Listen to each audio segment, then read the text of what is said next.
Buenas noches a toda nuestra ilimitada audiencia de internet a través del canal Ver TV Noticias, a través del cual pues todos los lunes podemos conversar con ustedes, escuchar sus planteamientos, luego nos llegan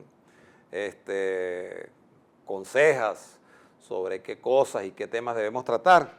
Y esta noche, frente a la situación política, social y sobre todo que tiene que ver con el campo de los trabajadores, tenemos un invitado de lujo aquí, hemos traído para conversar con él al amigo Manuel Manuel Cova, chico. Como aquí te pusieron José Cova. Ese es mi nombre. ¿Ese es tu Manuel nombre? José Cova. Ah, yo tengo un tío que se llama al revés, José Manuel. Manuel José. Bueno, José Manuel Cova, presidente, secretario general de la CTV. Bienvenido, Manuel. Yo Gracias, siempre te digo Manuel. Manuel. Vamos a hablar sobre los distintos temas que tienen que ver hoy con las dificultades serias por las que atraviesan nuestros trabajadores y los que hoy cada día engrosan más la fila también de los desempleados. Se habla, Manuel, de una cifra de 35.000 bolívares fuertes de la canasta básica. El gobierno acaba de hacer un aumento del salario mínimo y hay unas condiciones gravísimas de escasez y sobre todo también de escasez de seguridad social para los trabajadores, porque hoy las instituciones como el Seguro Social, los hospitales, las instituciones públicas prácticamente parecen hospitales de guerra, de tal manera que queremos hablar esos temas hoy contigo. Tienes la palabra para qué. Bueno, muchísimas gracias por la invitación.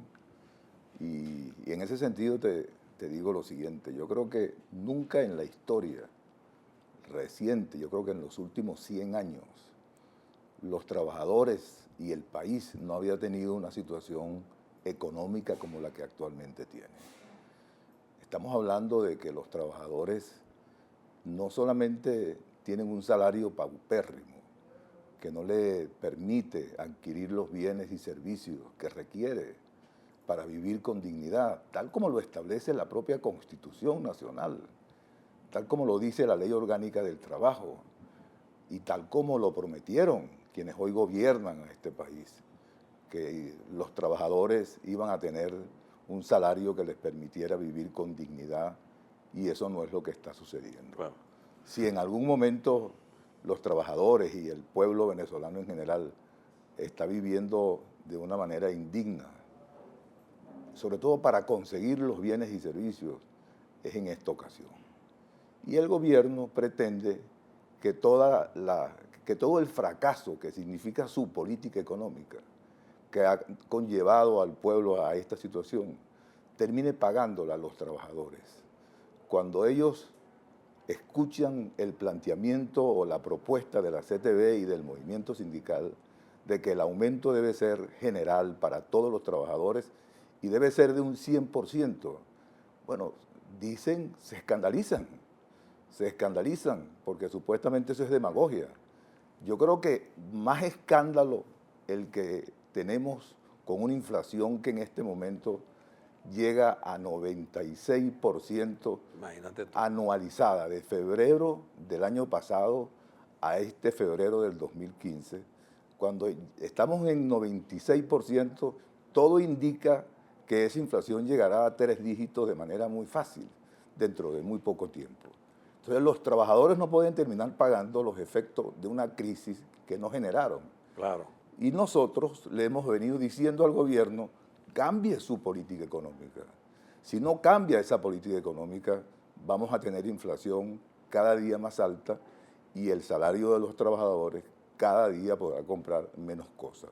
Si el gobierno no quiere hacer esos cambios, porque no quiere pagar el costo político que supone para ellos pagar, entonces no son los trabajadores los que tienen que dejar de lado sus intereses, claro, para favorecer a un gobierno que hasta ahora no le ha cumplido a los trabajadores. Hay una cosa que veía con mucha preocupación.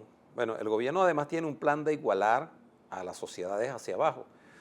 Yo estoy de acuerdo con que el sueldo mínimo no solamente debió aumentarse en un 100%, sino que debió haber, como tú lo planteabas, un aumento general de sueldos y salarios que permita que los niveles profesionales también, que están pasando por una situación crítica, puedan ser de alguna manera paleados frente a la crisis económica, política y social, pero sobre todo la crisis económica que el país vive. Por ejemplo, hoy decían en las redes sociales que yo soy un asiduo seguidor del comportamiento y el manejo de las noticias en las redes sociales, que ya un profesor universitario está por debajo del salario mínimo. Imagínate tú, si el salario mínimo es malo, no se corresponde con la realidad de lo que hoy vivimos, entonces, ¿cuáles son las condiciones de quien tiene para mí la mayor responsabilidad, que son los educadores en Venezuela? ¿Qué piensas tú eso de por qué el gobierno iguala hacia abajo y no como en las sociedades de progreso donde van creciendo los sueldos de acuerdo a cada quien con su responsabilidad? Y por supuesto, en el nivel, un trabajador del nivel profesional necesita también tener reconocimiento o no del Estado y de las instituciones. Sí, eso de verdad que nunca se había visto en Venezuela, que un profesor universitario estuviera ganando un salario por debajo del mínimo nacional. Pero no solamente son los trabajadores o los profesores universitarios, estamos hablando que buena parte del magisterio, de los trabajadores, de los maestros, están también en esa circunstancia. Imagínate tú. Los trabajadores de la construcción, que siempre tuvieron por encima del salario mínimo nacional un 40%, resulta que la inflación redujo eso a que ahora los trabajadores de la construcción están con un sueldo, con un salario por debajo del mínimo nacional. Imagínate tú. Ese es el país en el que estamos, donde los salarios no es que no alcanzan, sino que no le permiten a los trabajadores. Además que hoy compiten nuestros trabajadores de la construcción en condiciones de lealtad promovida por el gobierno y el Estado, porque hoy los chinos vienen para acá a construir como obreros, ni siquiera profesionales, los bielorrusos, ¿no? Entonces, los trabajadores de la construcción están en una situación... Y además en condiciones desventajosas desde el punto de vista de los derechos contractuales y legales. Claro. Porque en el paquete, que se pone de acuerdo el gobierno con los chinos para aplicar en Venezuela, no incluyen los derechos contractuales y legales que corresponden a esos trabajadores. Claro. Nosotros no nos oponemos que si el gobierno quiere construir las 400.000 viviendas que dice quiere construir en este año, bueno, si consigue los insumos, el cemento, la cabilla y todos los materiales que requieren para construirlo, los trabajadores de la construcción estamos dispuestos a dar lo mejor de nosotros para que eso se concrete. Pero eso no puede suponer que a esos trabajadores les paguen salarios por debajo de los que están pautados en el contrato colectivo y de los que están convenidos en la Ley Orgánica del Trabajo.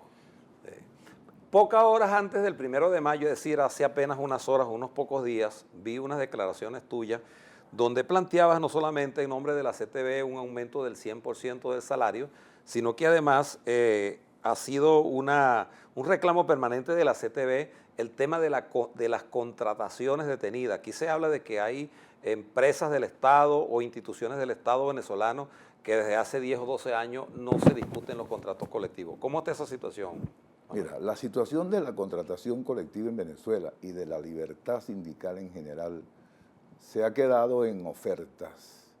El gobierno utiliza para el tema de la contratación colectiva, cuando lo reclaman los trabajadores, verbi gracia a los trabajadores de Sidor, y pudiéramos poner a otros ejemplos, bueno, resulta que utilizan el poder público y al poder judicial para tratar de amedrentar a esos trabajadores. Ahí están 3 trabajadores de Sidor actualmente encarcelados, enjuiciados por haber participado en una huelga que solo perseguía la finalidad de que se reconociera la discusión del contrato colectivo que de acuerdo con la Constitución le corresponde a los trabajadores. Pero no solamente es el contrato de Sidor, estamos hablando del contrato marco de la Administración Pública Nacional, que ya tiene más de 8 años esos trabajadores esperando que se discuta dicho contrato. El año pasado el presidente de la República les ofreció en 2 o 3 ocasiones que iban a discutirse, que iban a firmarse, hasta fechas le puso,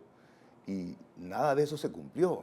Todo eso se quedó en ofertas y en ofrecimientos que al final no condujeron a nada. O sea, la contratación colectiva se ha convertido en Venezuela en letra muerta, y cuando se logra firmar un contrato colectivo pasa como en los trabajadores, profesores universitarios, que logran un aumento que no les permite ni siquiera estar por encima del salario mínimo nacional. Manuel, cuando yo fui dirigente sindical del sector químico farmacéutico. En esa área me desempeñé y he sido profesional de esa área. De tal manera que la experiencia, yo he sido alcalde, diputado, he tenido muchas responsabilidades, pero para mí la experiencia que permite un mayor acercamiento con la gente y estimular realmente si uno tiene sensibilidad social es ser dirigente de los trabajadores. Es una experiencia de verdad para mí muy importante de mi vida, y yo nunca descalifico que el hecho de que quien hoy preside el país ser dirigente sindical es para quienes ven de pronto como con desprecio eso. Yo no lo veo así. Yo creo que al contrario, reclamar el derecho de nuestros trabajadores es una cosa muy grande. Y te lo digo no porque tú seas dirigente sindical, sino porque yo también lo fui. Bueno, ¿tú crees que por qué Maduro, siendo un dirigente sindical, que bueno, por lo menos allí trabajó un tiempo en el metro, ha actuado con tanta crueldad contra los trabajadores venezolanos? Porque prácticamente es como una burla y un desprecio a la clase trabajadora venezolana pensar que hoy, cuando la cesta básica está por el orden de los 35.000 bolívares fuertes, bueno, ya no son fuertes, débiles, se va a resolver el problema con un 30%, un 20% ahora y 10% no sé cuándo, pero además, cuando se ha abandonado tanto la seguridad social de los trabajadores en el país. ¿Qué ha pasado allí? ¿Qué piensas tú como dirigente sindical, si tú tuviste la oportunidad de conocer a Maduro como dirigente sindical, o qué pasó allí? Porque es una experiencia además que aquí en Venezuela nunca había habido un presidente como dirigente sindical. Pero yo creo que la condición de dirigente sindical de Maduro se perdió hace mucho tiempo. Yo creo que la sensibilidad de un dirigente sindical hace bastante tiempo, si es que la llegó a tener en alguna ocasión, ya se le perdió a quien hoy en día se autocalifica de el presidente obrerista, ¿no? Un presidente que utiliza, como lo hace Maduro, el poder público, insisto, y el poder judicial para amedrentar a los trabajadores, para que no reclamen su derecho a discutir la contratación colectiva. Un presidente que, como Maduro, no es capaz de entender que los trabajadores en este momento necesitan un salario que les permita comprar los bienes y servicios que requiere para vivir con dignidad, tal como lo establece la propia Constitución que ellos hicieron. Y resulta que no solamente no lo reconoce, sino que por el contrario, acuerda un aumento pírrico que defrauda las expectativas de los trabajadores, que no satisface las aspiraciones de los trabajadores, y al que reclama le salen insultos de toda clase. Entonces, no creo que Maduro le quede, desde el punto de vista de la sensibilidad social de un dirigente sindical, muy poco o casi nada. En esta parte final, tú sabes que en las redes sociales los programas son muy dinámicos. Yo quisiera que tú le des un mensaje final a los trabajadores de Venezuela, y aquí nos comuniquemos con el mundo para decir lo que aquí hacemos, qué vemos, qué esperanza ves tú a corto o mediano plazo de la posibilidad de producir un cambio en este país, y a través de qué vía y cómo debe hacerse, Manuel. Aquí en nuestro país está planteada la posibilidad de un cambio, no solamente desde el punto de vista económico, sino que eso implica un cambio también desde el punto de vista político. No se atreven a hacer el cambio económico porque eso supone el tener que hacer cambios desde el punto de vista político, y eso significa reconocer el fracaso de un proyecto que enarboló una bandera de cambio, que enarboló una bandera social, que enarboló una bandera en donde los trabajadores y las grandes mayorías iban a ser los beneficiados. A eso le tienen miedo y por eso no han hecho los cambios. Nosotros los trabajadores no tenemos por qué terminar pagando los efectos de esta crisis. De allí que lo que está planteado es que los trabajadores se movilicen en defensa de su salario, se movilicen en defensa de la libertad sindical, se movilicen para el cese de la criminalización de la protesta, se movilicen por una seguridad social integral, se movilice para discutir los contratos colectivos. Nosotros terminamos este 1 de mayo una jornada importante como fue la que se llevó a cabo en la mayor parte de los estados del país con ocasión del 1 de mayo, Día Internacional de los Trabajadores. Pero no debe quedarse allí la lucha. Hay que ponerse de acuerdo con el resto de las centrales sindicales y corrientes sindicales para que entre todos hagamos la agenda con los temas más importantes que en este momento afectan a los trabajadores y de manera conjunta salgamos a dar la batalla y a dar la pelea en forma pacífica y de acuerdo con lo que establece la Constitución, pero con la firmeza suficiente para que aquí en Venezuela se produzca el cambio en la política económica y el cambio en la situación política para beneficio de todo el país. Gracias, Manuel, secretario general de la CTV. Te reitero para que en una oportunidad reciente puedas venir nuevamente al programa y hablemos sobre todos los temas que están pendientes por resolverse en función de los trabajadores y del país. Vamos a ir a un corte y regresamos entonces con la parte final del programa, que es el oído al tambor. Ahí viene Ismael, oído al tambor. Ahí viene Ismael, oído al tambor. Con Ismael, oído al tambor. Ya vamos para más de 4 años que fue creado en Venezuela el Ministerio para atender el asunto penitenciario. Sigue siendo la cartera dirigida por la misma ministra que desde su fundación para cuando fue creado. Este ministerio, pero que además cuando se hizo, se estaba violando la Constitución, porque las cárceles, tal y como lo establece la Constitución, deberían ser descentralizadas y colocadas en manos de los gobiernos regionales para que estos vigilaran, cuidaran, supervisaran y administraran el funcionamiento de todos estos centros penitenciarios, que quien va preso no es para que se convierta en un delincuente peor o quien haya cometido un error o algo por lo que haya tenido que ir preso, es para que le permita a un centro penitenciario la regeneración, recuperación e incorporación a la sociedad. Pues esta señora, me refiero a Iris Valera, se la pasa permanentemente acusando a la Cuarta República, diciendo que las armas que allí entran, drogas, municiones, todo eso tiene que ver con los vicios de la Cuarta República. El problema es que lamentablemente y vergonzosamente, quienes trabajamos para que las cosas no fueran así, que se produjeran los cambios, sentimos que hoy es mucho peor que lo que ocurría en la Cuarta República. Hoy desde la cárcel se planifican casi todos los delitos, la alta criminalidad. Hay, por ejemplo, en el estado de Aragua, en San Vicente, una zona llamada Zona de Paz, y allí dirigido desde la cárcel de Tocorón, se le cobran peajes a los vecinos, ya a los vecinos sencillos, comunes de allí, de esa comunidad, para que puedan tener, digamos, no ser atracados. Pero la mayoría de los atracos, la mayoría de los secuestros express vienen direccionados desde las cárceles.